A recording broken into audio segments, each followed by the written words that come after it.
Les Chaim, nous nous trouvons encore dans le temps de Shavuot, puisqu'on sait que Shavuot ne dure pas qu'un seul jour. D'ailleurs, dans la Tefila, on dit Zman Matan Torateno, c'est pas un seul jour, mais ça dure. Les Chachamim nous disent qu'il y a 6 jours qui ont été rajoutés, quand toute la fête de Shavuot, c'est 7 jours, comme les autres fêtes de Pessah et Sukkot.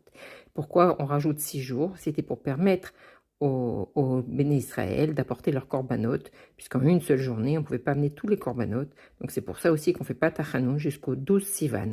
Et donc, nous sommes dans les derniers jours de Yémé Atashlumin, des derniers jours de complémentaires, si on peut dire. Ça, c'est donc ces jours-ci, on est encore dans la période du Matan Torah, et on complète Matan Torah. Il y a un autre point aussi, c'est quand Dieu il a créé le monde, alors il a créé un monde parfait, et à la fin du 6e jour, le monde était parfait, et il manquait quelque chose, il manquait le repos. Et donc le Shabbat, il a élevé, il a perfectionné, si on peut dire, toute la création, puisqu'il a apporté le repos. Et grâce au Shabbat, alors que c'est un jour où il n'y a pas de création, mais ce Shabbat, il a quand même amené la perfection à tout le monde. Le monde entier s'est élevé et a atteint un degré de perfection. Donc ce Shabbat, comme tous les Shabbats, il va élever toute la semaine qui est passée.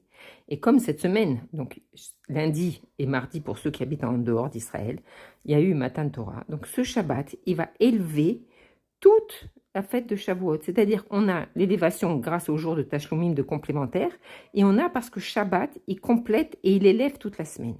Donc on pourrait penser que Shavuot il est derrière nous, mais d'Afka, ce Shabbat, on peut dire que c'est un moment encore plus élevé que Shavuot lui-même, parce qu'il complète et il élève tout le temps de Shavuot. Et d'ailleurs, on peut le voir dans la paracha de la semaine, la paracha de Nasso. Nasso, qui veut dire élève ta tête. Et comment on peut lever la tête? Dafka, par le limud Torah.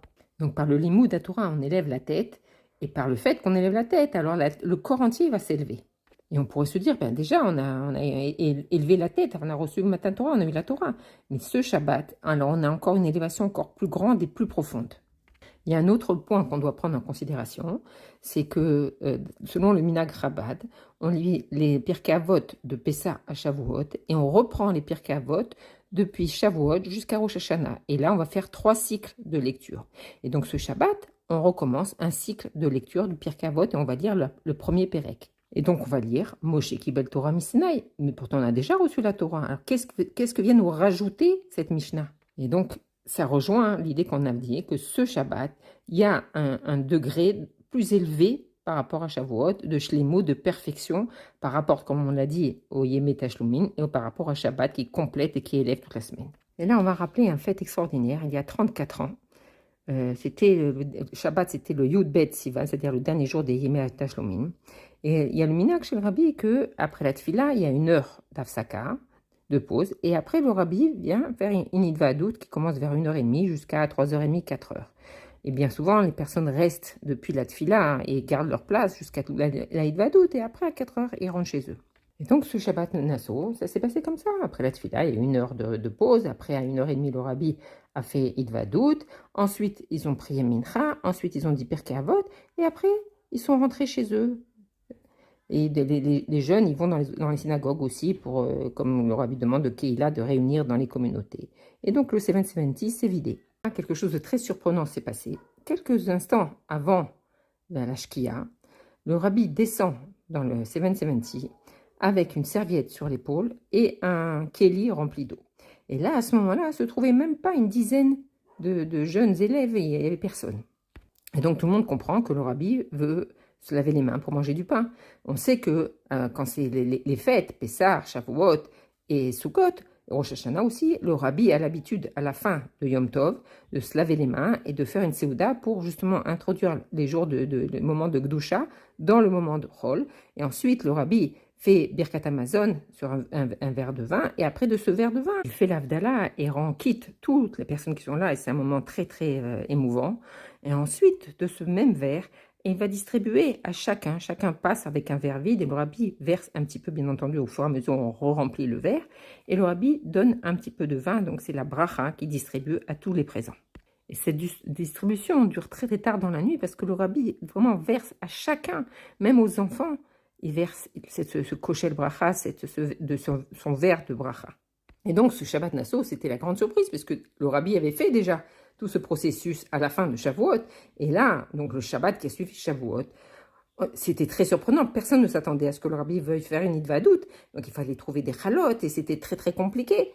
Tout a été, les chalotes ont été amenées au rabbi et donc il y a eu que le bruit s'est répandu que le rabbi faisait une hitvadout et tout le monde est arrivé et il y avait. Et le rabbi, dans cette hitvadout, d'ailleurs, elle ne se passait pas à l'endroit de la hitvadout, elle se plaçait là où le rabbi fait la tfila, il était assis sur son fauteuil, et il a expliqué le pourquoi de cette hitvadout impromptue. Et donc, il a expliqué que c'était un moment très, très, très propice à la Géoula, et qu'il fallait utiliser ce moment-là d'une manière concrète, avec quelque chose de concret. Et c'est pour ça qu'il a décidé de faire cette hitvadout, parce que c'est un moment très, très, très propice à la venue de Mashiach. Et donc, il y a 2 points importants dans cette hitvadout. Le premier point, on sait que le rabbi a dit dans toute l'année 91 que c'était l'année où Melech HaMashiach il vient. Comme il a cité plusieurs fois le Yalkut Shimoni, où il explique que quand il y aura la guerre avec le Melech d'Arabie et le reste du monde, et que toutes les descriptifs de la guerre du Golfe, alors c'est le moment où Melech HaMashiach il arrive. Et donc le rabbi, plusieurs fois dans cette année Nounalev 91, il a dit « c'est l'année où Melech HaMashiach se dévoile ». Ça, c'était à l'époque de Pourri, mais quelques temps après. Mais là, on est au mois de Sivan. Et là, le rabbi déclare que maintenant, nous ne sommes pas seulement dans l'année où Melech HaMashiach se dévoile, mais on est dans l'heure où Mashiach se dévoile. Et donc, quand on dit que Melech HaMashiach, il va se dévoiler dans l'année, donc on s'attend à ce qu'il se dévoile dans l'instant suivant. On est toujours dans l'attente qu'il va se dévoiler. Mais quand on dit l'heure dans laquelle Mashiach il se dévoile, alors c'est plus dans l'instant d'après, c'est déjà là. Ça veut dire qu'on est vraiment dans le temps de Melech HaMashiach. C'est pas dans un temps futur, c'est maintenant. Et donc le rabbi précise, c'est l'heure dans laquelle Melech HaMashiach il vient. Et donc ça ne veut pas dire qu'il va se dévoiler, mais qu'il vient. Et donc ça nous fait penser à Moshe Rabbeinu quand il est arrivé en Égypte, donc pour délivrer le Ham Israël. Il s'est dévoilé, mais ça a pris du temps jusqu'à ce que la Géoula elle soit effective. Donc là c'est la même chose. Melech HaMashiach est venu dans l'année 91, a commencé le processus de Géoula qui prend du temps et qui se dévoile en étapes. Et le rabbi a rajouté un autre point. C'est de la même manière que dans les Devadouyot, comme on a expliqué, qui se passe à la fin de Yom Tov. Alors, on a l'habitude de chanter les 9 nigunim des Rebbeim, depuis le Baal Shem Tov jusqu'au rabbi. Et là, le rabbi a demandé qu'on chante donc ces 9 nigunim. Et il a expliqué que par ces nigunim, on va finaliser la fin de la galoute. Donc, ce n'est pas simplement des nigunim où il y a un réveil, où il y a quelque chose de très émouvant. Non, il a expliqué que ces nigunim vont terminer la galoute. Explication de pourquoi cette hitvadout impromptue, c'est d'abord parce que c'est justement un temps spécial très propice à la venue de Mashiach et que ces nigunim, ils donnent la force de terminer la galoute. Comme on sait que Shavuot aussi, c'est un temps très spécial où on prie pour la Géoula, puisqu'on se dit que c'est le ketz de la galoute. Et c'est pour ça que le rabbi utilise tout de suite cette force de Shavuot, où il y a ce rayon de Mashiach, ce guilouille de Mashiach, et il la transforme tout de suite en quelque chose de concret par cette hitvadout. Et à la fin du Shabbat, le rabbi a distribué donc son verre de koshel bracha. Donc on voit que ce Shabbat, il a une force encore plus haute que Shavuot, il est plus profond, il est plus élevé que Shavuot. Et donc ça marque un nouveau temps, le temps de la révélation de Mashiach, puisque Mashiach est arrivé à ce moment-là. Et donc on est on a enclenché le processus du dévoilement de Mashiach. Et souvent, quand quelqu'un il est dans un engrenage, il ne voit pas vraiment le temps dans lequel il est. Et si le rabbi il nous dit qu'on a commencé le temps de dévoilement de Mashiach, même si on ne s'en rend pas compte, même si on voit des choses qui nous paraissent le contraire de la Géoula, on est dans ce temps spécial.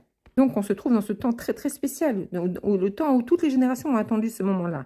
Nous, on ne le voit pas, mais si on avait la possibilité de se détacher de notre métiout et de regarder les choses d'en haut, on verrait à quel point on est dans le temps, dans l'heure où Mashiach se révèle.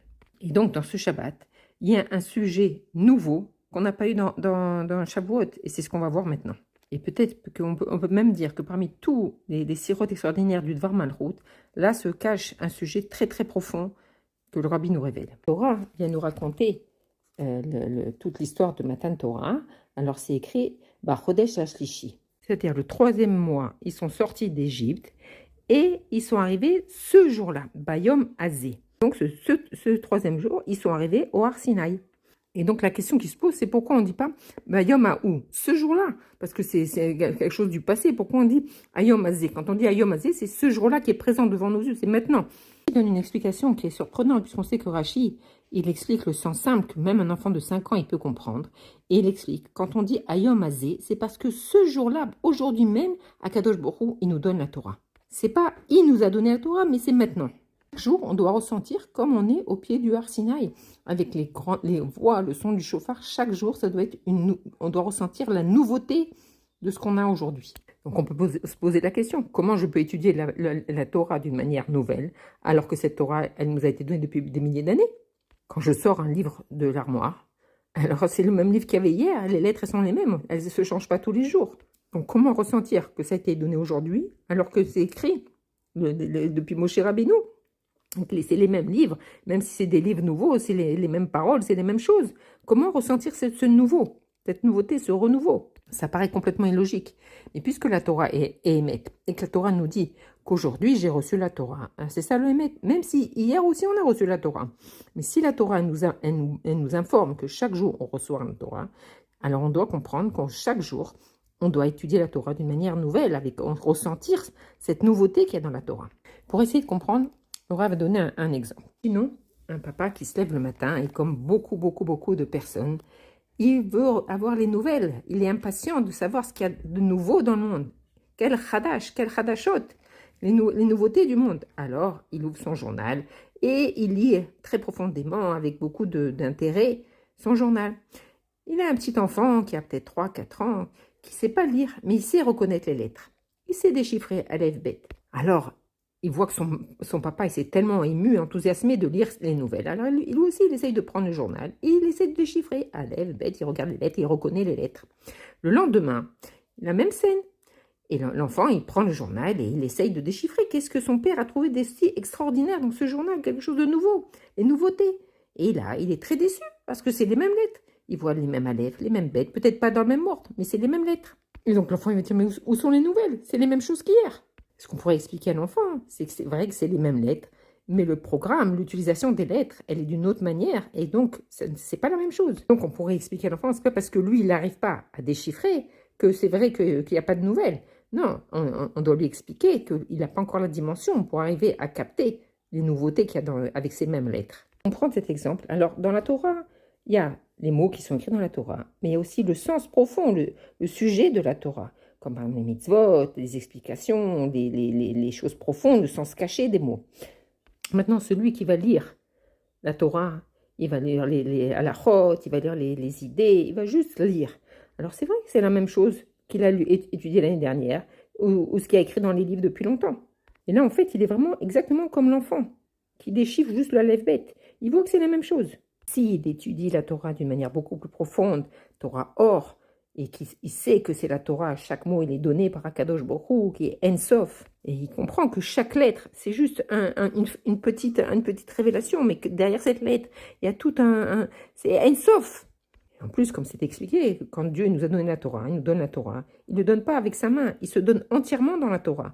Donc quand on étudie la Torah de cette manière-là, en sentant à chaque instant la présence, l'intériorité d'Akadosh Baruch Hu, alors ça nous unit à lui et on a une dimension totalement différente. Et donc à chaque instant, c'est quelque chose de nouveau. Alors il y a deux manières. On peut étudier, simplement lire la Torah et se concentrer juste sur l'explication des choses. Et ça, c'est la même chose d'hier, d'avant-hier et de toutes les années. Mais quand on cherche Dieu dans chaque mot, dans chaque lettre, et qu'on sent cette lumière divine dans chaque chose, alors c'est complètement différent. Et là, il va étudier la Torah comme quelque chose de nouveau complètement. Et ça, c'est la vraie réalité. Lire le émettre de la Torah, la lumière de la Torah. Chaque jour nouveau. On peut se poser la question, d'où vient cette force aux Juifs d'arriver à sentir cette lumière nouvelle dans chaque mot, de sentir qu'aujourd'hui même, Akadosh Baruch Hu me donne la Torah d'une manière nouvelle. Alors ça nous est donné une fois par an. Un matin de Torah, quand tous les Juifs du monde entier ils se réunissent dans les Beth Knesset et même les petits bébés qui viennent de naître, alors là, Akadosh Baruch Hu, il renouvelle la Torah. Il nous donne la Torah d'une manière nouvelle. Et chaque année, c'est une révélation différente, un niveau encore plus haut. Chaque année, c'est une lumière différente et une lumière plus forte. Et donc cette Torah qui nous est donnée à Shavuot, c'est avec ça qu'on va vivre toute l'année jusqu'à Shavuot Abba. Donc chaque jour, quand le matin on va faire la bracha, noter la Torah, alors c'est au présent. Akadosh Baruch Hu, il me donne La Torah, c'est la Torah que j'ai reçue en globalité à Shavuot, mais chaque jour, je tire une partie pour cette journée-là. C'est la même idée qu'à Rosh Hashanah. Dieu nous donne toute la force, toutes les brachot pour l'année, et que chaque jour, je tire la vitalité qui a été donnée à Rosh Hashanah. On peut bien comprendre que quand on dit le matin, noten à Torah, alors c'est vraiment qu'Akadosh Baruch Hu nous donne la Torah, parce que sinon ça serait une bracha levatala, et c'est quelque chose de très grave de faire une bracha qui n'est pas concrète.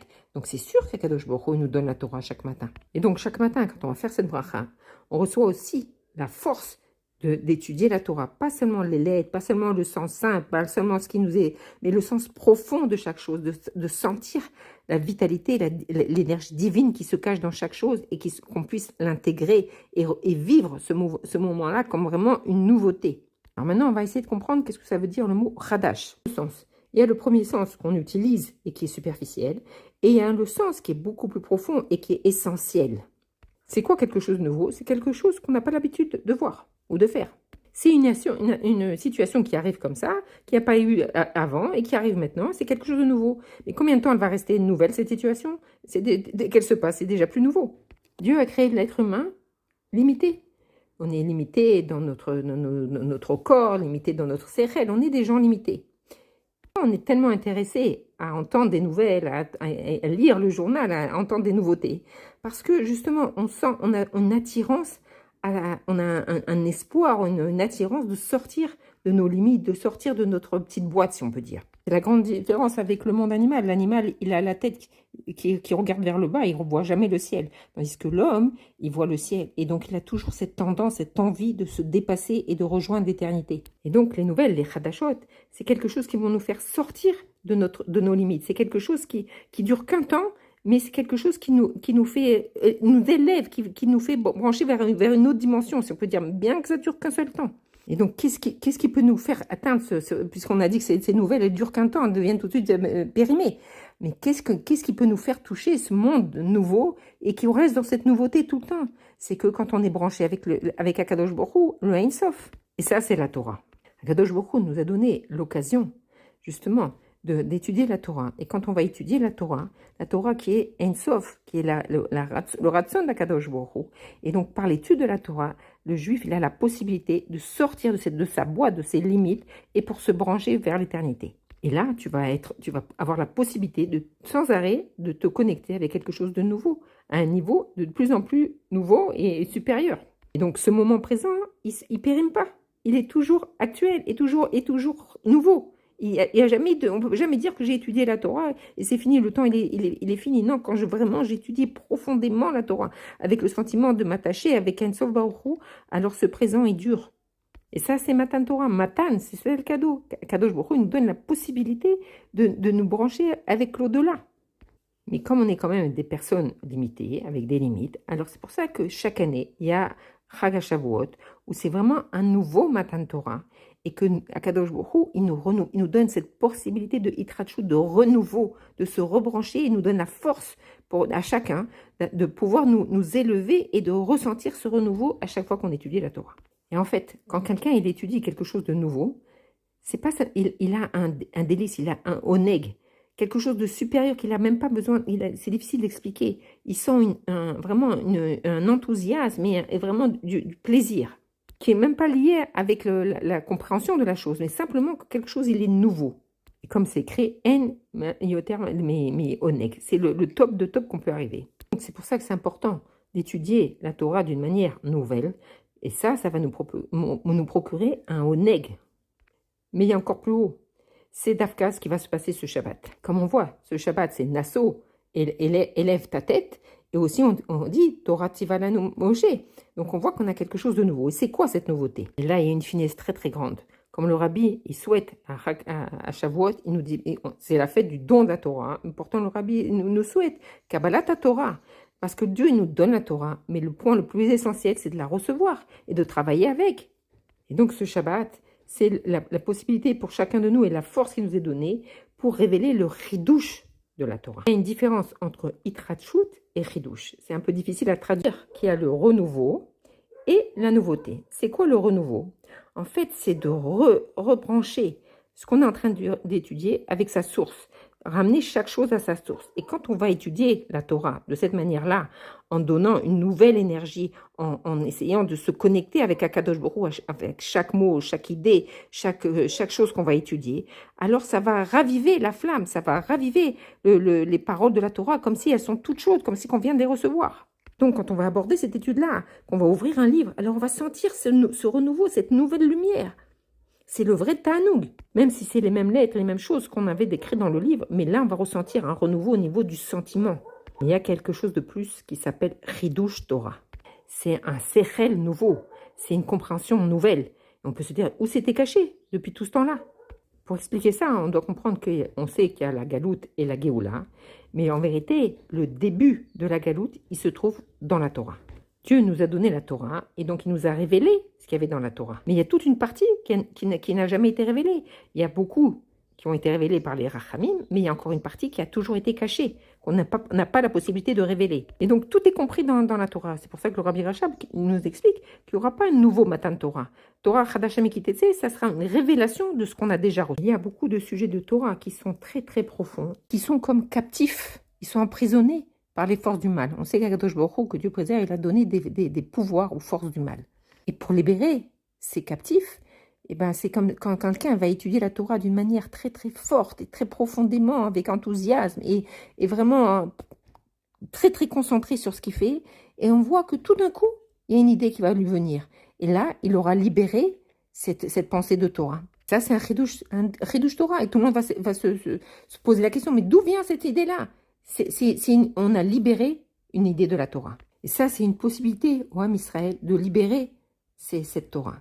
Comme c'est écrit dans la Pirkei Avot, que celui qui répète la Torah au nom de celui qui l'a dit, alors il amène la délivrance dans le monde. On pourrait se dire quel rapport?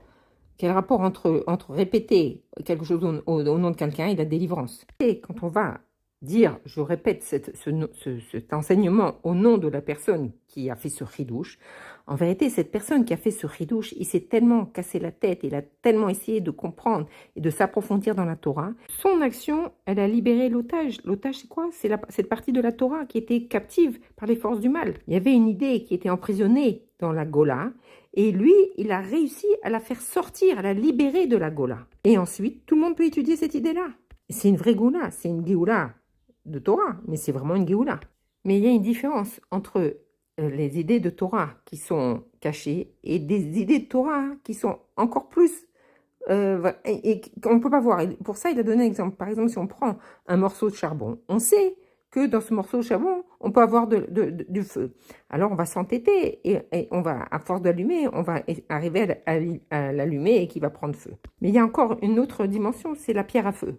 La pierre à feu, il n'y a pas d'étincelle dedans. Il n'y a rien qui peut amener le feu. Il faut vraiment la frotter pour arriver à faire une étincelle. Mais en elle-même, elle ne contient pas le feu. Si on peut dire, dans un, il y a le feu qui est caché, mais qui peut être facilement révélé. Mais dans l'autre, il n'est même pas là. Le feu, il n'est même pas là.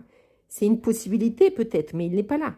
C'est-à-dire, ce n'est pas une réalité. Et donc, ces chidushim tellement profonds, ils sont comparés à la pierre à feu. C'est-à-dire, ils sont complètement inexistants. Et ces chidushim, ils ne peuvent pas être révélés par un intellect humain. C'est seulement un Kadosh Baruch Hu qui va les révéler à Melech HaMashiach. Pour imaginer, on peut dire que c'est cette partie de la Torah, cette Torah Chadasha, c'est comme un otage. Elle est enfermée et il n'y a que Akadosh Baruch Hu qui peut la libérer. Et par quelle force on va pouvoir libérer cette partie de la Torah? C'est quand on va faire des chidushé Torah.